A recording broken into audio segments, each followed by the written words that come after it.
बिस्मिल्लाहिर्रहमानिर्रहीम। बड़ी अहम एक जो खबर है, कल से आपको पता है कि पहलगाम के अंदर सियाहों पर फायरिंग का एक अफसोसनाक वाक़या वहाँ पे हुआ, जिसमें काफ़ी लोग जो है वो मारे गए हैं, ज़ख्मी बहुत सारे हैं।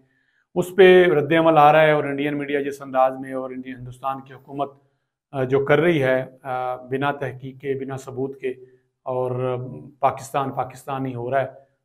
ये माजी की तरह ही एक रूटीन की चीज़ है। लेकिन इस वक्त जो खबर शेयर कर रहा हूँ, भारतीय वजीर खारजा ने तमाम पाकिस्तानियों को 48 घंटे के अंदर अंदर हिंदुस्तान छोड़ने का हुक्म दे दिया है और सिंध तास माहिदा भी मुअत्तल कर दिया है। वहाँ का बॉर्डर जो है वो बंद होगा, उस हवाले से कहा जा रहा है।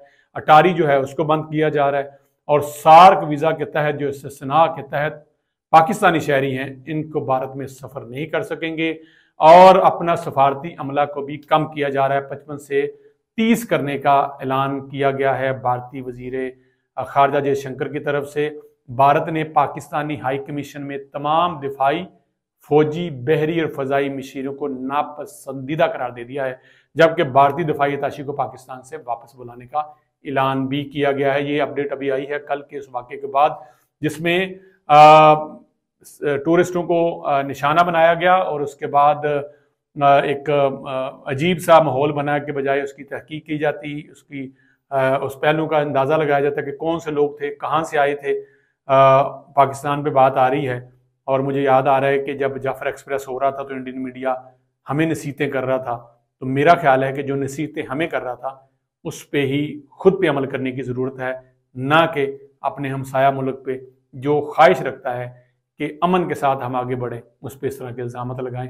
बहरहाल ये अपडेट थी तो मैंने कहा मैं आपसे शेयर कर दूं। अपने आप को होशियार रखिए, अपने आप को फेक खबरों से बचाइए।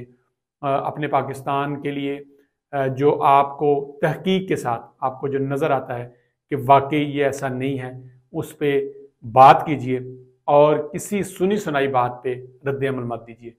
इजाज़त दीजिए। अल्लाह हाफिज़।